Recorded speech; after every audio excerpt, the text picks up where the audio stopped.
Hello everyone, this is Bob and Threadbare, and welcome back to The Longest Journey.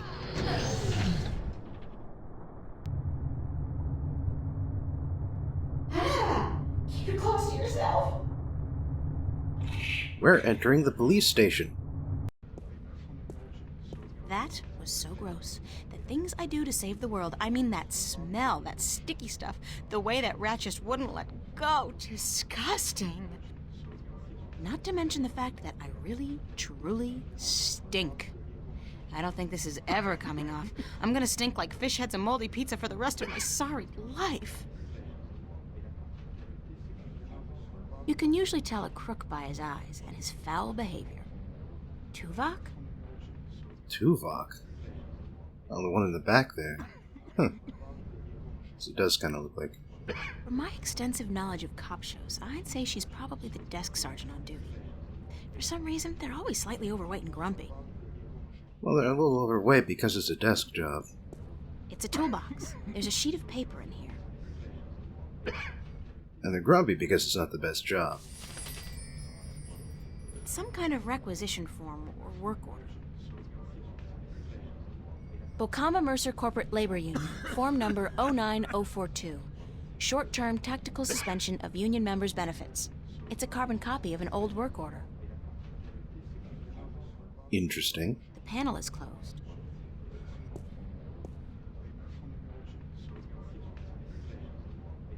It's completely secured. I can't open it. The doors are closed. They don't open manually. Well, I suspect that's the way forward, so we're going to have to deal with, finding a way to open them. This phone, 099-12090. 8 digits, huh? It's an old vid phone, ancient technology. Visuals are so passé. The screen and camera are both out of order, I think. Oh, that's interesting. Well, let's do it then. I haven't spoken with Mom since I left, actually. I should give her a ring.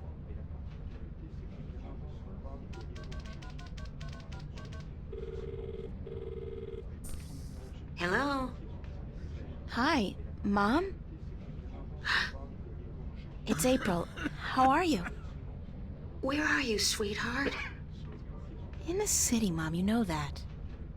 Why didn't you call?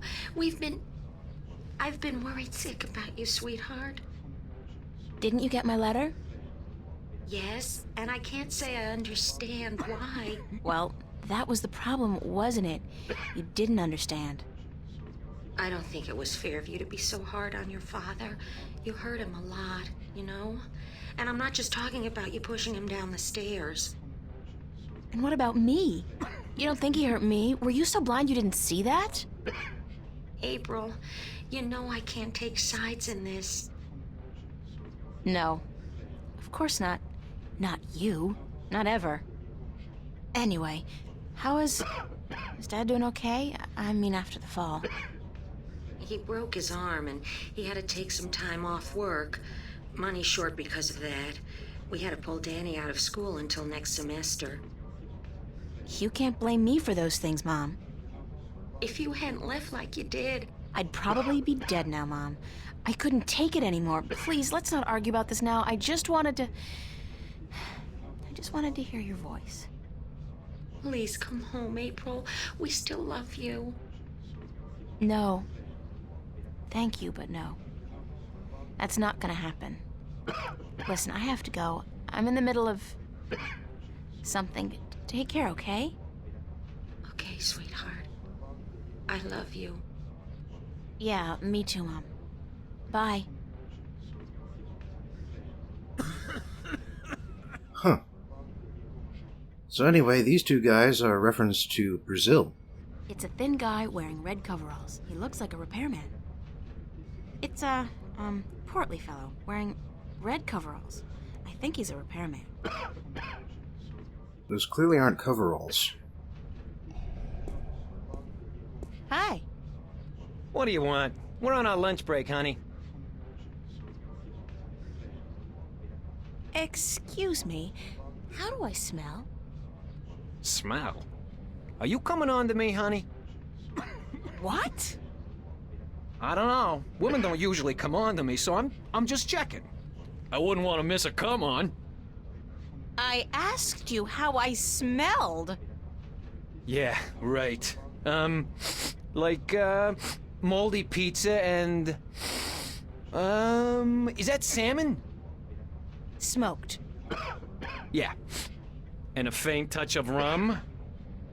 I had an accident with a bottle inside a garbage container. Happens to me all the time. You're not alone. In fact, there are meetings downtown every Wednesday night. I don't have a drinking problem. If you can't admit it to yourself, honey, you do. After all, who's the one reeking of rum? Not me, that's for sure. Not today, anyway. Enjoy your lunch break, guys. With the Sunday overtime we're getting? You betcha, honey. Alright, guess that's them tapped. Excuse me, ma'am. Yeah, what can I do for you? Where are the archives?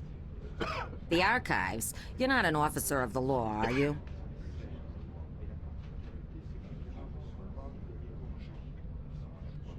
So what if I'm not? Then you can't go into the back, capiche? Cops only. Besides, half the doors in this building, including that one, are out of order. Nobody's going in, nobody's coming out. And until those overpaid, underworking service guys get off their butts and back to work, that's the way it's gonna stay. Thanks anyway.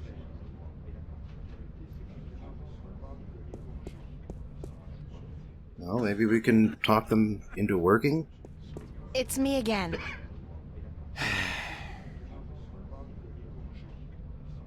Why aren't you guys working? We're on our contractually bound lunch break. Huh. Right. But you're not eating. We're done eating, sure, but we're still on our break. Clause 16 of the contract, and I quote, improper digestion may prove detrimental to further work-related activities, end quote. Meaning what? We're letting the corned beef settle, honey. Aren't you supposed to fix the doors? That's right. But instead you're just... sitting here. That's right. And you're not planning on getting back to work anytime soon? That's right. And you're not bothered by this? That's right. I could say anything at all. That's right. And you just answer... That's right. Well, how's that for productivity? Yeah, that's right. It'd be so nice if you could fix the doors. And it would be so nice if you could go away and leave us alone. Is there anything I can do to make you go back to work? No, short of emergency, we ain't moving our asses in the foreseeable future. What constitutes an emergency? Any event accompanied by a specific work order signed in triplicate. What kind of work order? Well, you know. About the work order, Yeah? Which one? you know, for emergencies. You mean the short-term tactical suspension of union members' benefits requisition form? Sure. Well, if you were to produce said requisition with the appropriate signatures, we'd be forced to prematurely suspend our lunch break, for tactical reasons, of course. Thus, allowing our scheduled work to be completed. Don't you just love bureaucracy? You what? Never mind. Where do I go to get the requisition form? What form? The requisition form for the short-term tactical suspension of union member benefits. Any official office for which we perform services. Enjoy your lunch break, guys. With the Sunday overtime we're getting, you betcha, honey. You know, I've worked a factory job, and let me just say that you really treasure that half hour you get for lunch, even if you don't eat for half an hour. You get to sit down. That's great. Anyway, we needed to get the form from their toolbox so that we could get the number, because that's what we're going to present to the sergeant here.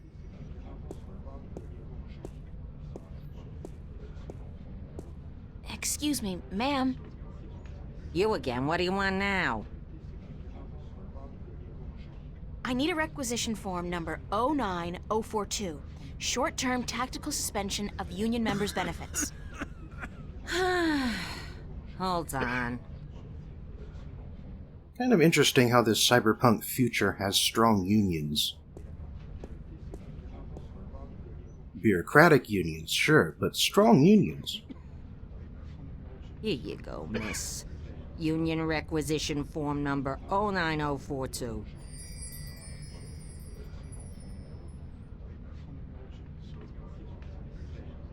Bocamba Mercer Corporate Labor Union, form number 09042. Short-term tactical suspension of union members' benefits. The work order's blank. And it's got all 3 layers, I'm betting. But, I'm not quite sure how you're supposed to fill this out.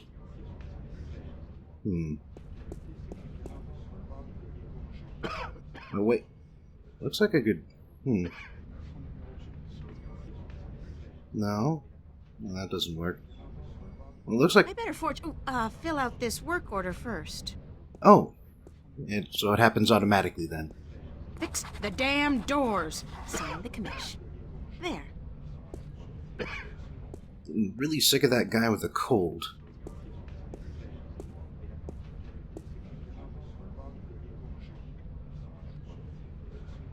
Now we're set. What's this? Oh, just a jolly little requisition entitled Short-Term Tactical Suspension of Union Members' Benefits. Say what? Lady, do you realize what you've just done? You've interrupted our lunch break. This is an official work order. It can't be. Wait. 09042. This isn't 09042-A, is it? No, just plain old 09042-nothing. Ha-ha! This being Sunday and all, that petition is useless. On public holidays, you need the extension -A form. Addendum for public holidays. Us being on triple overtime and all. So, we're gonna stay here and enjoy our extended break. Thank you very much. Now go away.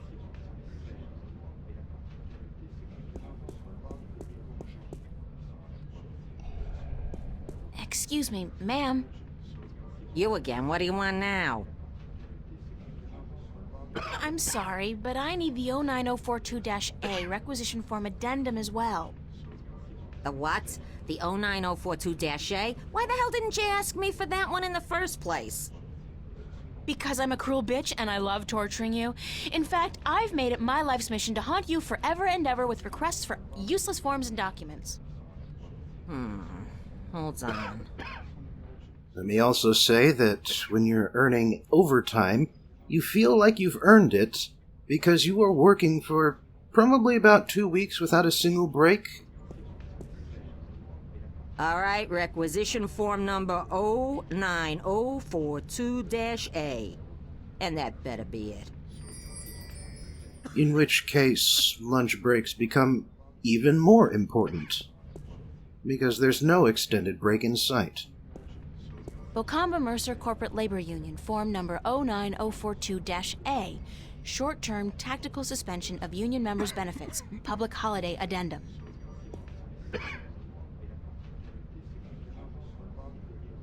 Okay, now we're set. I hope. Why do you keep bothering us? Don't you have anything better to do? No, absolutely not. This is requisition form number 09042-A, the short-term tactical suspension of union members' benefits requisition form with the public holiday addendum. Balls! We've been nailed, George. Get your ass off the chair. We're going back to work, thanks to this lovely young lady. That all took 15 minutes, so, if she had just waited about 5 more, they probably would have gotten back to work anyway.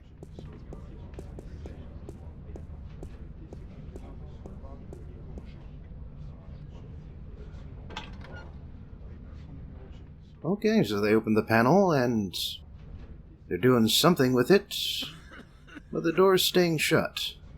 They don't open manually. The doors are closed. That's still a problem, then. So obviously we need to do something else to bother these union members.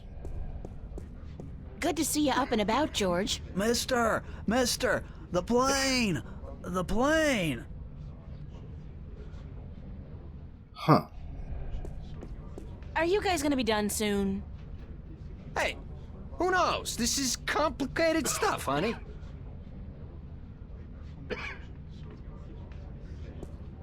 It's a toolbox. The panel is open and some wires are hanging out. Well, we obviously can't screw with it while those two are standing there. Let's see what else we can do. Excuse me, ma'am. You again. Thanks anyway. Apparently nothing with the sergeant. And also we can't go up. Doors are closed. Yeah, that would be the front entrance, which is also broken. But we can call the other vid phone in the room here.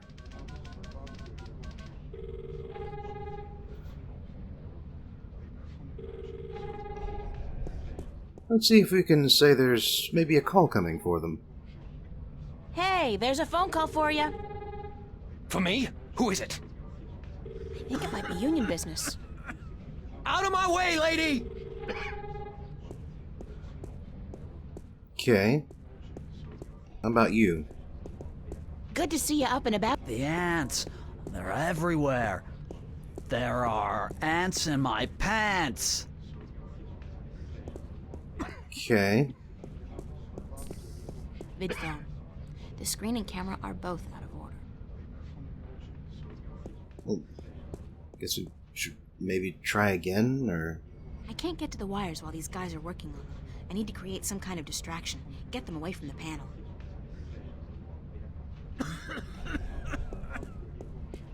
There's a call for you too, sir. Me? I get no calls ever. Except from my mommy. Is it my mommy? It could very well be your mommy. Oh. Thanks. Okay. Let's mess with the wires then. It's a long shot, but if I try to cross these wires... Voila! I'm so good. Well, it seems easy, but they are fixing the door. They're not just trying to open it. Hey, you can't go back there. It's a restricted area. I need to distract her. But how? Well, there's one way that she's been turning away from the door. Let's see. What's the most difficult form to get a hold of? The label on that shelf says, reporting indecent or lewd behavior by bingo or BM personnel, number 31366. I guess that's it then. Excuse me, ma'am. You again. What do you want now? I'd like that form for complaining about lewd and indecent behavior, please. Number? 31366. Hold on. You know, they're grumpy about it, but at the same time, all of these people are doing their jobs. Alright. And now we've gotten past the front desk.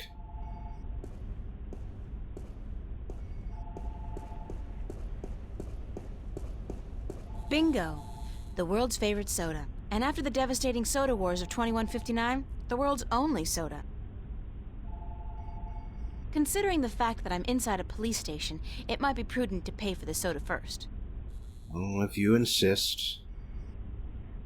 Let's see. Cola, lemon, lime, strawberry, strawberry lime, strawberry cola, cherry cola. Yuck!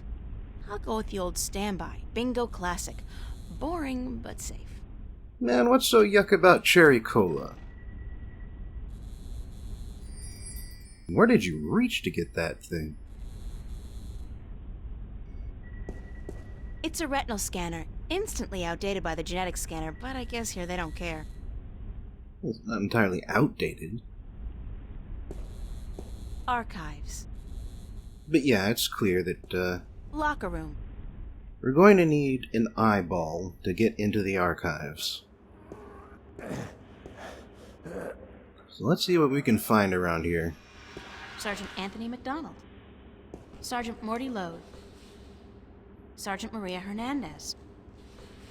Sergeant Ricky Mahoney. Sergeant Russell Franco. Sergeant Frank Manelli. I feel like some of those have to be references, but I'm not sure to what.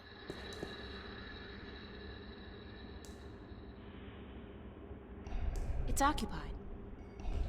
Hi, who's in there? Manelli, who's asking? God, I know that voice.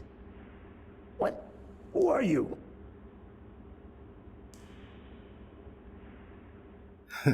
Only one of these is going to work. It's me. Oh, hey, wait. I know that voice. Identify yourself. I gotta run. Hey, hold it, come back. Oh my God, that hurts. So apparently April's ruined this guy's whole week. Hello? Who is it? Let's keep screwing with him. Agent Scully, FBI. You'll be wanting the chief's office then. That's down the hall. Oh my God, pain. Well, yeah, he didn't get the reference. It's 200 years in the future. Hello? Who is it? Pizza delivery. Oh God, don't mention pizza. Christ. Hello? Who is it? Nobody. Who is... Oh my God. Somebody kill me. Hello? Who is it? Sergeant Hernandez. Maria, thank God you're here. Listen, I need you to get my stomach medicine from the locker. Here's the key. Oh, God.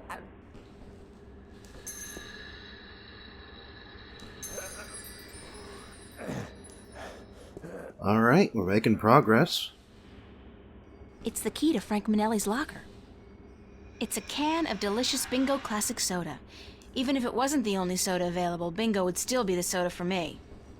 The watch is ticking. How would you even know that if you don't have any choices?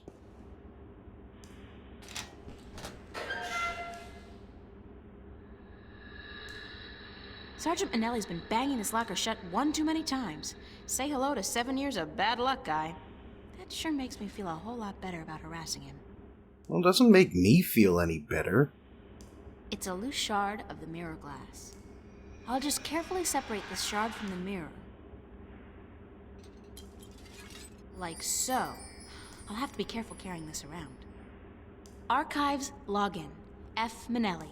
Password, wife's birthday. What a smart boy. Real security whiz.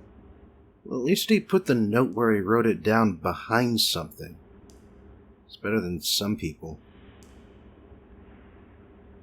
It's a receptacle for a synthetic eye. I guess Frankie Boy's using one of those babies. You'd never tell from looking at him. Well, that is the point. Tummy ooh ah. Fast relief for a runny tummy.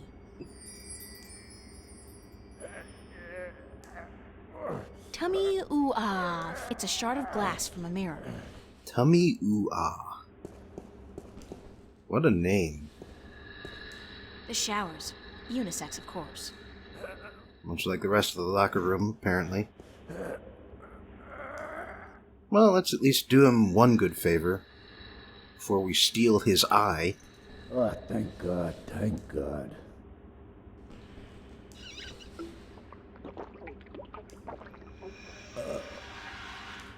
But we do have to figure out how to do that.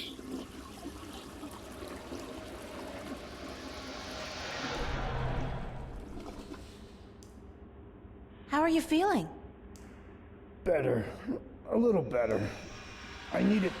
I think this medicine is flushing out my system a little, you know what I mean? It's accelerating the natural process. Achoo. Achoo. Achoo. No need to go any further, sir. Thanks, Maria. Hey, you got a cold or something? You sound different. Yeah, a cold or... I got something, all right. How's Mrs. Minnelli doing? Why you asking? I didn't think it... hell, Maria, we spoke about this. I told you Can't you just let it rest? Sure, sorry. Just wondering. I wish you wouldn't, Maria. You know how... It is what it is, you know? About Mrs. Minnelli. God damn it, Maria, I'm on the freaking can, yeah? I was just thinking, maybe I should get her a birthday present. What do you think? Are you nuts? Have you gone completely nuts? What are you doing? What the hell are you doing? Being nice? Nice! You want Laura to kick me out of my own apartment, is that it? You want my wife to kick me out of the apartment tomorrow? Tomorrow? Your wife's birthday's tomorrow? You're not buying her a present, Maria. Don't even think about it. That would be such a big mistake. You don't want to make a mistake like that. Okay, boss. You're the boss. Don't call me boss. And would you leave me alone? I'm not in a sociable mood. Hell, I'm on the can. Gotta go, Minnelli. Thanks for your help, Maria. So I guess the implication is that they're having an affair. Phew. Jesus, I think I'm allergic to the goddamn medicine. Oh, crap, my eye. Well, let's grab it. Hey, leave my eye alone. Aw. I suppose he would notice. There you are. Back in your slot. Well, we do have this replacement eye that we could drop in its place. Just have to wait for him to sneeze it out again. Oh, crap, my eye. Hey, leave my eye alone. Well, I guess you noticed anyway. We may have to do something to reduce his eyesight. Unsettling to be so. We'll have to figure that out next time. For today's review, we're straight back to fantasy books. A patron who goes by ASDFJKLSC has requested another Bobbin's Choice, and so I'm digging back into my library for another personal favorite. But I should specify, my favorite book in this trilogy is this one's sequel, but because it's part of a trilogy, I really should start with the first one. So, today's book is The Darkangel, written by Meredith Ann Pierce in 1982. About the author. Meredith Ann Pierce was born in Washington State in 1958. She moved around while she was growing up, and so she attended the University of Florida to get a bachelor's and a master's degree in liberal arts and creative writing. She got the latter in 1980, so it didn't take her long to write her first published book, that being The Darkangel. The sequel, A Gathering of Gargoyles, came out in 1985, and the third book, The Pearl of the Soul of the World, got published in 1990.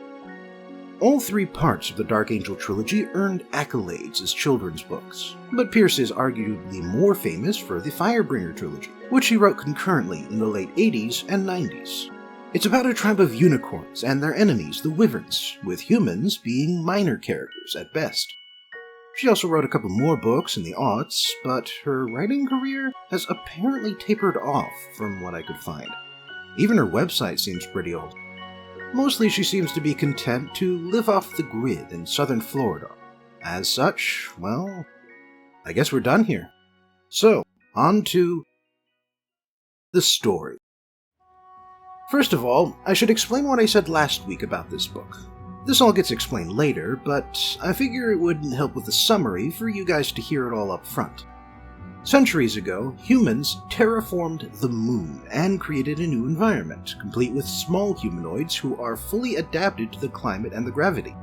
However, a few less centuries ago, the humans all vanished, and without them to maintain the machines and keep the environment livable, the moon has been slowly dying.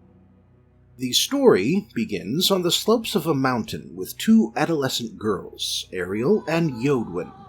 Ariel is a house slave of Yodwin's family, but she isn't treated too badly and is halfway between a servant and a friend of her mistress. They're up on the heights where the air is thin to gather nectar from a rare flower for a celebration. But even though they joke about the mythical Darkangel swooping in to kidnap one of them, well, that's exactly what happens. A beautiful but ice-blue boy with 3 pairs of jet-black wings grabs Yodwin and flies off with her. Ariel tries to chase them, but the thin air gets the better of her and she knocks herself unconscious on a rock. Ariel manages to get back to the village before the long and cold nightfall begins, bringing a long black feather back with her as proof of what happened. Still, Ariel quickly becomes unwelcome in her master's home because the mother blames her. And since Yodwin was the closest thing she had to a friend, Ariel decides to head back up to the summit once the 14-day-long night ends and brings a knife with her to slay the Darkangel. Many long hours pass, but the Darkangel returns, having expected that Yodwin's servant would be waiting for him. He chose Yodwin as his 13th bride, but he's abducting Ariel for another reason.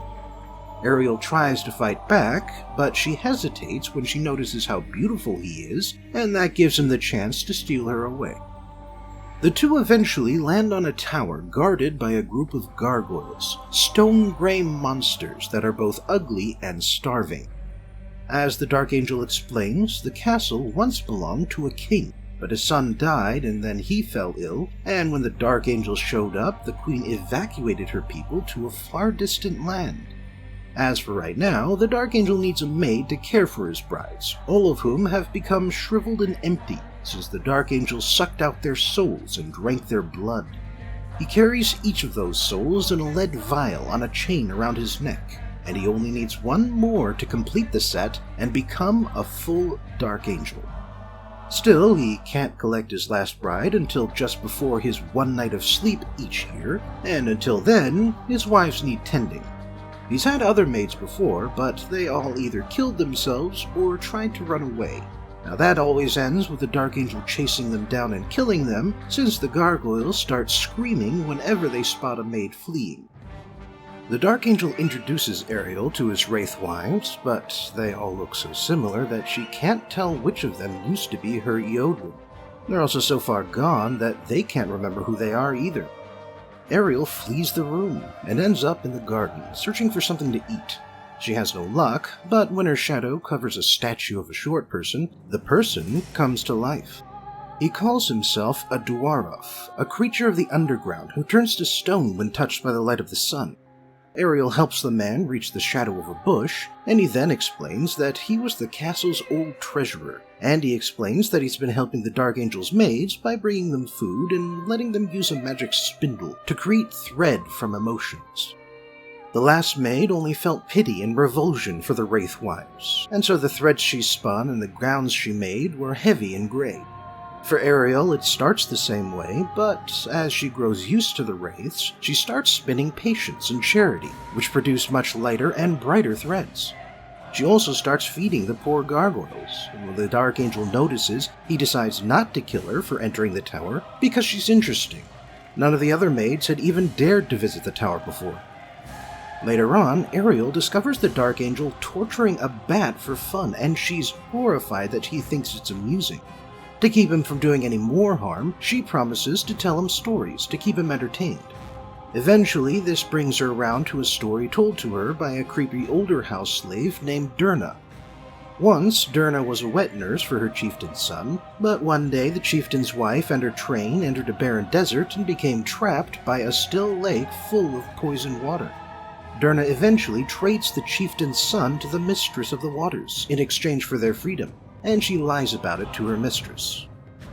The Wraithwives eventually start suggesting that Ariel find a way to kill the Darkangel and get back their souls, but there's still some little bit of good left in him, and Ariel insists there must be a way to save him before he becomes a full Darkangel, like his brothers. She asks the Dwarf for advice, and he gives her a prophecy, which in this setting is a formula for what can happen, rather than a foretelling of what will happen. Sometime later, the Darkangel starts being haunted by waking dreams, since, naturally, that last story of Ariel's was actually the story of both the Darkangel and the castle.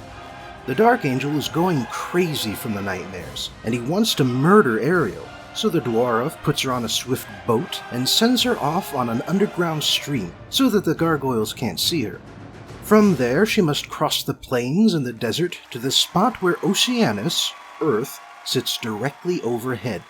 There she will find the Star Horse, and by his hoof the Darkangel will fall. When Ariel reaches the plains, the boat turns into a heron and flies off. The Darkangel manages to track her down by the time she reaches the desert, but then a lion shows up and fights him off. The lion is the Pendarlon, the guardian of the desert Pendar, and he explains that the heron alerted him to Ariel's coming. He takes her to the people of the desert, the Mauve, to heal the wound the Darkangel inflicted, and during her stay with them, she learns how to wield their staff weapons and how to survive in the desert. When the Pendarlon returns, Ariel is a much more self-confident young woman, and during a Terran eclipse, the Star Horse appears and describes the Ancient Ones, the humans who created life on the moon.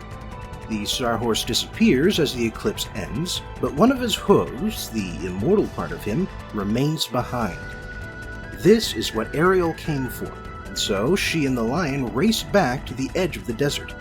They get attacked by evil jackals created by the Water Witch who transformed the Darkangel, but Ariel and the Pendarlon successfully fight them off. Ariel returns to the castle, and the Darkangel realizes that she's become beautiful during her time in the desert. He eventually decides to make her his 14th bride, which is convenient since it means that she can serve him a potion made from the Star Horse's hoof as a wedding toast. She also frees the gargoyles while he's out.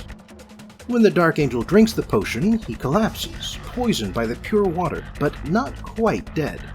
Ariel hands out the vials with the souls to the 13 brides, and while this frees them, it does not bring them back to life.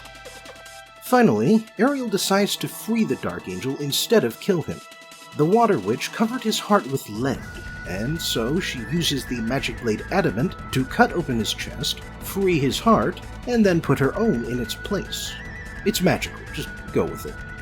Of course, Ariel almost dies, but fortunately the Dwarf is present, and he melts the lead off the Darkangel's heart and puts that in Ariel's chest. The two then awaken, with the Darkangel returning to life as the Prince Irileth. Irileth remembers everything about his time with the witch and as a Darkangel, but now he remembers the lies and enchantments too, and he resolves to defeat her for everything she's done. And as he and Ariel head out to his mother's distant realm, the book ends. The analysis. First of all, I want to say something I like about the trilogy that you can't really appreciate from reading just the first book. Each book is a self-contained story, as opposed to the part of the story you get from The Name of the Wind, but at the same time, each book also manages to expand the setting over the last novel. In The Darkangel, we visit a total of 3 lands, but we see what's easily twice that in A Gathering of Gargoyles, since that whole book is Ariel's journey as she tracks down the gargoyles she freed. Then, in The Pearl of the Soul of the World, we meet the remaining Ancient Ones who still live on the moon, and we get a lot more detail on what they were like, why they created the inhabitants, and how the people of the moon can bring their world back to life, even if no human ever returns. As for this book in particular, we're once again seeing the protagonist grow up during the course of the story. Ariel already has a certain amount of determination when the book starts. She decided on her own to kill the Darkangel after all, but she lacks confidence in herself thanks to a lifetime of servitude, and as a servant in a large household, she also doesn't know how to take care of herself. But she gains both of these things during her time with the Mauve, and that's not all. She also becomes more compassionate as she takes care of the gargoyles and the wraithwives, and as she becomes more used to their ugly appearances, she starts to understand and care for who they are underneath. There's also some definite parallels to an abusive relationship between Ariel and the Darkangel. The Darkangel is entirely evil, performing cruel acts just for fun, just because he can and he's bored, and he either killed Ariel's predecessors himself, or only felt mild annoyance when they killed themselves. But Ariel is fixated on his beauty, and because of it, and her conditioning growing up, she finds it hard to disobey him. Even when he's raging through the castle, suffering from waking nightmares and looking to strangle Ariel, she almost goes to him when he calls out to her and pretends to be nice. That's why I like that Ariel doesn't just fix him with her love. She has to do a lot more than just love him to make him change. She has to leave him first, which she does with the help of a friend who reminds her that he only wants to hurt her, and the help of an authority figure who prevents the Darkangel from doing just that when he eventually catches up to her. She then goes on a journey and discovers what it's like to live on her own without leaning on anyone else for support. And after that point, she doesn't take shit from anyone, especially not the Darkangel. And when Ariel finds a way to truly help him, it hurts him. Deeply hurts him, but she has to see it through to the end, both for his sake and the sake of all the women he harmed before her. I guess you could say then that the message of this book is that, yes, ladies, it is possible to fix him, but to do so, you first have to fix yourselves and not take any of the bullshit he ladles out, even if it sounds like love. Dependency is not the foundation of love, and you need to know how to stand on your own before you can help anyone else do the same. Thanks for joining me again for today's book review, and I hope I'll see you next time for an old-fashioned novel about bats, squirrels, and an apocalyptic war.